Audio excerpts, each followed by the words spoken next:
E nós vamos conversar agora ao vivo com o Procurador-Geral de Justiça de Minas Gerais, Paulo de Tarso Moraes Filho. E o Paulo Leite está aqui comigo para a gente fazer esse bate-papo. Procurador, primeiramente, bom dia para o senhor. Obrigado pela presença aqui na 98 News, certamente para a gente falar de assuntos importantíssimos para a população de Minas Gerais. Bom dia para o senhor. Bom dia, Júlio. Bom dia, Paulo. É uma satisfação voltar aqui a 98, agora numa roupagem nova, né, 98 News, é sempre uma satisfação e agradeço em nome da instituição, do Ministério Público, a abertura de espaço para uma interlocução com gente que debate coisas importantes de Minas. Paulo, me permita te chamar de Paulo, a gente conversa há muito tempo. Quando nós temos uma emissora que passa a produzir conteúdo a partir de Belo Horizonte, a partir de Minas Gerais, ela ganha uma relevância muito grande. Mas, no teu entendimento, quais são os grandes ganhos que pode se obter para a comunicação, para a fluidez da comunicação, uma emissora que passa a considerar Belo Horizonte e Minas Gerais o centro da sua produção de informação? Eu sou mineiro, né, Paulo? E eu acho que é importantíssimo a gente ter um veículo de comunicação com a importância que hoje a 98 tem no cenário das mídias, de uma forma geral. É importante demais, porque eu acho que leva a informação, a comunicação, e se espalha por todo o estado. Nós temos notícias daqui de Minas, né? Aquilo que interessa Minas, com repercussão nacional, e é muito bom para os mineiros. Nós temos muitos veículos em outros estados e agora Minas se fortalecendo nesse sentido. Parabéns para a 98, parabéns para vocês pela iniciativa. Nós temos que louvar toda a comunicação, tudo aquilo que puder levar informação aos mineiros, é de extrema valia. Parabéns a vocês. Vamos falar um pouquinho, então, do Ministério Público.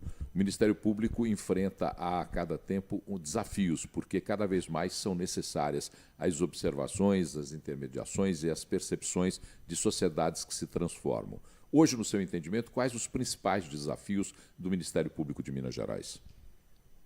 Boa pergunta, Paulo. Nós somos uma instituição que está se amoldando aos novos tempos, né? O Ministério Público tem um papel fundamental na sociedade, em quaisquer questões, às vezes, colocadas aí de interesses da população, nós estamos envolvidos. Seja no meio ambiente, na saúde, na defesa do patrimônio público, do consumidor, várias áreas. E o Ministério Público vem passando por uma reformulação de entender que tem que ser uma instituição que busque soluções para os problemas, em conjunto com o Estado. Nós vemos um momento oportuno, sabe, Paulo? Nós temos um governo, por exemplo, do Estado, que é ávido por resolver os problemas que hoje enfrenta na gestão. E o Ministério Público, tendo em vista essa postura do governo, se coloca como um parceiro para resolver, destravar coisas do Estado que possam fazer com que a população, com que a sociedade mineira possa ter melhores serviços. Esse hoje é o maior mote do Ministério Público, ser parceiro de todos, do Judiciário, do Legislativo, do Executivo, tudo aquilo que for de interesse da população mineira, o Ministério Público vai buscar soluções, especialmente as soluções consensuais. Nós passamos por um longo período, e essa é a evolução, Paulo, litigando, entrando na justiça, movendo ações, mas a gente chegou à conclusão que isso não nos vai trazer o benefício que a população espera. Porque ações, você entra com uma ação judicial para qualquer finalidade, ela começa hoje, a gente não sabe quando vai terminar. E aí acaba que a população não é atendida.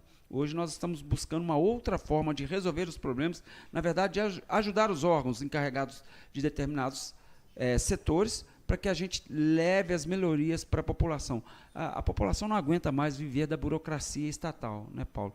E nós temos que estar inseridos nesse contexto de inovação, de reformulação do pensamento institucional. Bom, procurador, no seu discurso de posse, o senhor falou sobre uma unidade do Ministério Público, né, pregando essa união, e traçou ali as suas diretrizes para esse biênio, falando sobre legalidade, razoabilidade e transparência. Vai fazer tudo o que for possível dentro desses objetivos, né, dentro da lei, basicamente. Qual que é o grande desafio? De colocar todos esses prismas que vocês estabeleceram pelos próximos 2 anos diante do que o senhor falou, por exemplo, do desafio de desburocratizar processos dentro do Ministério Público. Veja bem, nós tínhamos aí, e é uma marca nossa já de algum tempo, nós tínhamos inúmeros procedimentos tramitando nas diversas promotorias do Estado. Todos eles com assuntos importantes, sabe, tratando de questões de interesse dos mineiros. E nós temos, num sistema de autocomposição, tentado solucionar todos esses casos, obviamente respeitado a lei, respeitado especialmente o interesse público. Nós temos buscado soluções mais rápidas, no consensual. A gente buscar, por exemplo, o prefeito, o município X, que a gente talvez tenha uma demanda Y, a gente senta com o gestor municipal, vamos resolver isso aqui, vamos tratar isso aqui de uma coisa na horizontalidade, sem qualquer interferência, vamos resolver e trazer uma solução para a sociedade. Esse é o papel do Ministério Público, sempre respeitando a lei e com transparência absoluta, porque é a função do Ministério Público. Hoje, quando se discute necessidades da sociedade, alguns pontos são sempre muito ressaltados. A sociedade diz que ela tem, primeiro, uma necessidade muito grande de entender os processos econômicos, fala muito em segurança e fala em mobilidade. Desses 3 desafios, quais são os orientes? E, particularmente, eu queria saber um pouco sobre o desafio de mobilidade, porque nós estamos falando de uma região metropolitana que enfrenta sérios problemas de mobilidade. Então, com relação a entendimentos dos processos econômicos, a segurança e a mobilidade, quais são os principais desafios? Ô Paulo, isso eu posso falar assim, eu tenho muito orgulho da nossa instituição nesse sentido, porque nós acabamos de celebrar um acordo envolvendo o Estado, envolvendo uma parcela da sociedade, o Tribunal de Contas, para a solução para a troca dos veículos do transporte intermunicipal aqui na região metropolitana.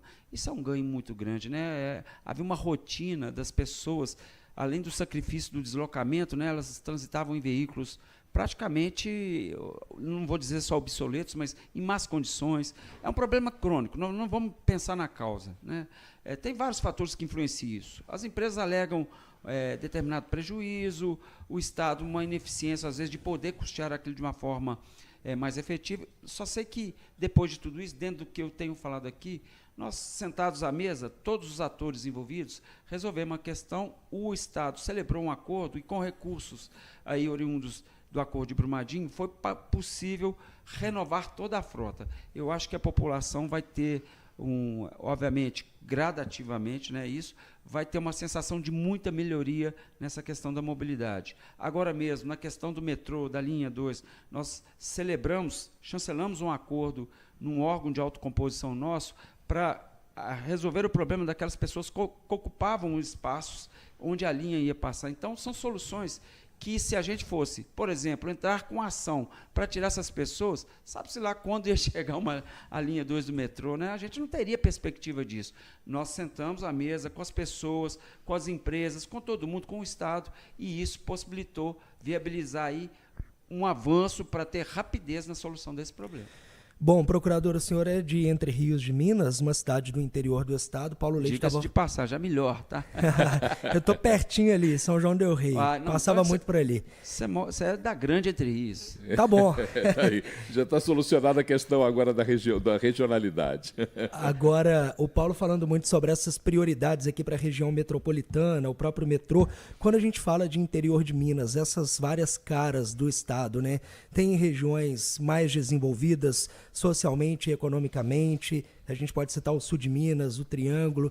Precisamos ter um olhar mais atento para essas questões ali para o norte de Minas, região do Jequitinhonha, mas quando vocês pegam o estado como um todo, o que seria prioridade do Ministério Público quando a gente fala para essa população do interior de Minas Gerais? Ô, Júlio, você definiu bem, Minas é diversa, né? Minas são muitas. O que é necessário no norte não é necessário no sul, assim como também não é no Triângulo, no nordeste de Minas. Minas são diversas. O que eu primo dentro do Ministério Público é um acolhimento dos vulneráveis, sabe? A região norte de Minas, ela é muito sacrificada, sabe? Nós temos que ter uma atenção muito especial com o norte de Minas. Eu trabalhei no norte de Minas e eu vi o quanto o povo no sofrimento é bom, sabe, Paulo? É impressionante. E o Ministério Público tem um papel fundamental nisso, porque muitos serviços que são públicos não têm um bom funcionamento. A região norte de Minas, ela é uma zona de exclusão social histórica, né? Ela é um reflexo do que foi o Nordeste durante muito tempo no Brasil. E nós temos tentado resgatar esse processo. O que eu posso garantir é que no Norte nós temos um problema de falta de promotores. Mas você pode ter certeza que no norte de Minas não vai faltar promotor em nenhuma comarca, porque eu sei que lá é necessário um promotor para resolver o problema menorzinho, sabe? Um problema que nós não temos na nossa região, sabe, Júlio? Nós somos abençoados, nós nascemos numa região que tem um poder econômico, político muito grande, mas o cidadão que está lá no norte, às vezes um atendimento básico de saúde, ele não tem acesso e ele busca no Ministério Público a resposta disso. E lá nós temos que ter uma atenção especial. Então, eu até agradeço muito aos colegas que trabalham nessa região do Estado, que prestam um serviço muito além do serviço natural de um promotor de justiça, mas prestam um trabalho social, de acolhimento dessas pessoas, do sofrimento delas, das dificuldades sociais, e transferem isso na forma de solução dos seus problemas. Bom, para a gente agora chegando, já encaminhando aqui para o final da nossa conversa, nós estamos tomando tempo de um procurador-geral de justiça cheio de atividades, a gente aqui conversando com ele numa prosa até excepcional. Mas hoje se fala muito em modernização tecnológica, e um grande desafio do entendimento da modernização tecnológica é a inteligência artificial, que é um desafio. Nós ainda não sabemos direito como lidar com isso. Na sua visão, quanto pode ser utilizado para propostas ou propósitos como o do Ministério Público, os avanços e particularmente a inteligência artificial? Nossa, Paulo, esse aí foi uma das grandes questões que talvez tenha me levado a esse cargo, foi justamente isso, porque eu lancei um projeto que se chama Ministério Público Inteligente, e hoje quem não estiver ao lado da tecnologia vai ficar para trás.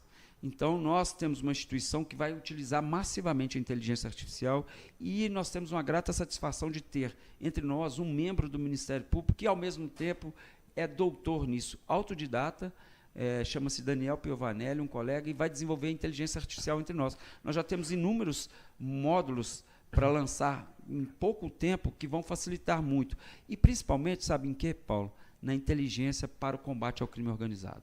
Nós estamos trabalhando, isso é um trabalho interno, que não convém aqui falar por uma questão estratégica, mas nós temos aí em desenvolvimento inúmeras questões que vão nos levar a objetivos maiores no combate à criminalidade organizada. Eu tenho falado, desde que assumi este cargo, que nós temos urgência de combater o crime organizado para não sermos atacados como Rio de Janeiro e São Paulo. Nós já temos problemas aqui, mas não na dimensão que tem São Paulo e Rio. E nós temos que atacar o cerne do crime organizado. Mas, para a gente atacar isso, a gente tem que conhecer melhor. E isso se faz através da inteligência. E nós estamos trabalhando em silêncio, e em breve nós teremos bons caminhos para o combate muito mais efetivo à criminalidade organizada em Minas Gerais. Procurador, desculpa, é uma última pergunta, porque eu acho que é importante. É a primeira vez que um promotor de justiça assume esse cargo de procurador de justiça aqui em Minas Gerais. Teve uma alteração na lei, né? Uma condição que foi permitida pela Lei Complementar 155 de agosto de 2020. Antes, apenas procuradores de justiça podiam concorrer a esse cargo. Eu pergunto para o senhor como que essa experiência como promotor pode ajudar nesse trabalho agora de procurador, porque imagino que nessa experiência como promotor o senhor conseguiu ver nos bastidores o que é de principal, o que são as principais demandas. Como utilizar essa experiência hoje à frente desse cargo? Olha, Júlio, tenho certeza absoluta que o que interessa nisso nós somos uma instituição única, sabe? Todos nós somos membros do Ministério Público, é uma palavra técnica que se usa para dar o nome aos integrantes do Ministério Público, são membros. Então, seja procurador, seja procuradora, promotor ou promotora, todos estão aptos a fazer a gestão institucional. O que depende é um pouco da experiência, sabe? Eu tenho uma experiência larga de ter participado já da gestão do Ministério Público, que se uniu ao fato de eu ter também um trabalho efetivo na primeira instância para poder contribuir. Essa questão de ser um promotor, isso é uma novidade aqui em Minas Gerais. Você vê, nós temos 2 estados só no país que ainda não tem essa possibilidade. Eu acho que daqui para frente isso não vai ser mais discutido, sabe? Se é promotor ou procurador, o que vai acontecer é o seguinte: quem está apto a gerir uma instituição que tem um papel fundamental no sistema estatal. Isso é que é importante para a população, porque isso interfere nos serviços que prestamos à população mineira. Aqui nos estúdios da 98 News, Paulo de Tarso, Procurador-Geral de Justiça de Minas Gerais, falando com a gente sobre esses desafios para o próximo biênio até 2027. 26, final de 26, dezembro. Boa sorte para o senhor nessa empreitada gigantesca e os estúdios aqui da 98 News sempre abertos para o senhor e para o Ministério Público também. Muito obrigado, bom dia. Bom dia, Júlio. Bom dia, Paulo. Eu agradeço a vocês, agradeço ao Rodrigo Carneiro pelo convite, agradeço a todos vocês. O Ministério Público sempre agradece o espaço cedido para manter uma interlocução direta. O propósito da 98 News não é manter uma interlocução direta com os mineiros. Aberta. Isso é valioso demais para nós, que temos que falar para a população que estamos à disposição para ajudá-los naquilo que for preciso.